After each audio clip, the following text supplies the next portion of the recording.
Hey guys, and welcome to the 19th installment of Updated Builds, a series of videos where I go back over Warframes that I already made one or more videos about and I bring their builds up to date. Now today we're going to take a look at Mag, who has received some pretty nice changes with update 22.12. They made her polarized shard scale with power strength as well as the damage dealt to the enemy, and they made it so that Crush now restores shields and provides overshields to Mag and all the allies within range. Now, I used to use a bunch of different builds for Mag to do different things, but nowadays I only have one build that I like to call the Magneto, and I use that for pretty much everything. Now for the aura, you can use either Energy Siphon or Corrosive Projection. It kind of depends on what you're doing. Energy Siphon is nice because it's going to give you extra energy, and energy management is a pretty big deal with Mag, especially in endless missions. But Corrosive Projection is nice as well, especially versus the Grenier and the Corrupted, where it will help you with stripping away their armor. Then I'm using Power Drift, Transient Fortitude, and Intensify for a bunch of power strength, which basically just boosts the effectiveness of all your abilities. It makes your Polarize better, makes your Magnetize scale better, and it makes your Crush do more damage and restore more shields. Then we have Overreach and Stretch, which gives you a decent amount of range, and this is mostly for Magnetize, so it makes the bubble bigger and thus much safer and makes it much easier to block corridors, and of course Crush, so you can reach enemies that are farther away. After that, we have a little bit of defense in the form of Vitality, and this is to counter Slash and Toxin procs because you only have 300 health otherwise, so you're gonna die from like 1 or 2 decent Slash or Toxin procs, and you don't really need shields because you can easily generate overshields with Crush. Then we need to bring our duration back up, so I'm using Prime Continuity, and this is for number 1 Polarize because the Polarized wave has a duration, and if you completely butcher duration, it won't travel very far, and number 2 Magnetize, so it actually lasts a decent amount of time. And to top it all off, we need some efficiency, so I'm using Streamline and Fleeting Expertise that's 2 ranks from the top to save on some duration. However, one thing you could do here if you want to turn this into like a one-trick Magnetize pony is take Fleeting Expertise out and put in Constitution for more duration. Now if you want to do high-end stuff with Mag, you're gonna need a good weapon that synergizes with Magnetize because not all of them do, and some of the best ones are some of the explosive weapons, so something like the Lens or the Zard, those two work really well. But even the other ones like Tonkor, Penta, and Ogres will do just fine as well. If you want to be safer, however, because you can easily one-shot yourself if you miss, you can bring something like the Turret or Cernose Prime and just layer the gas clouds over Magnetize.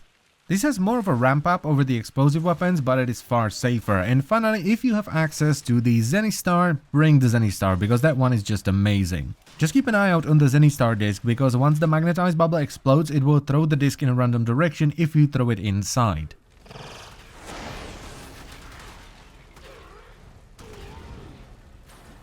Now this setup is super strong in low level missions where you can pretty much just spam Crush and it will kill everything around you, and it makes them super chill. It doesn't really matter if you're doing Exterminate, Capture, Sabotage, Defense or Survival. Your Crush has a good amount of range, it does high amounts of damage for this level of content, it is cheap energy wise, and it will constantly top off your overshields. Then once you get to sort of mid to high level missions, so things like Hydron, you want to start using Polarize before you Crush to either get rid of the enemy armor or just get rid of their shields. And while this may not be as fast as something like Spore Sarin or Quaking Banshee, it is still really good for clearing out waves of enemies. And finally, the high level stuff, so 30 level enemies and above is where Magnetize takes over, so you want to use that on enemies and block their line of sight. You want to use Polarize to get rid of their armor and shields and do a decent amount of damage when they're stacked in Polarize. And it's also where you want to stop using Crush to deal damage and instead use it as something that just replenishes your overshields for extra defense.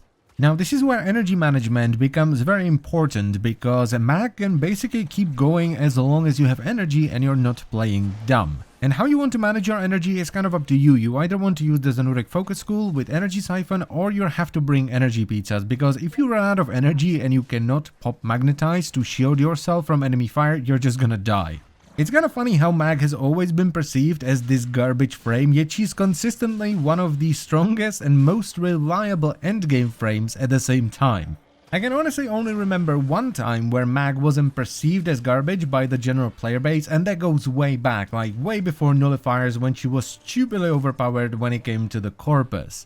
And it's always the same, people are like, Mag is garbage, Mag is garbage, Mag is garbage, then someone takes Mag and does something crazy with her and people go, ooh, that's actually not too bad, maybe Mag is not garbage. 1 week later, Mag is garbage, Mag is garbage. And the cycle repeats.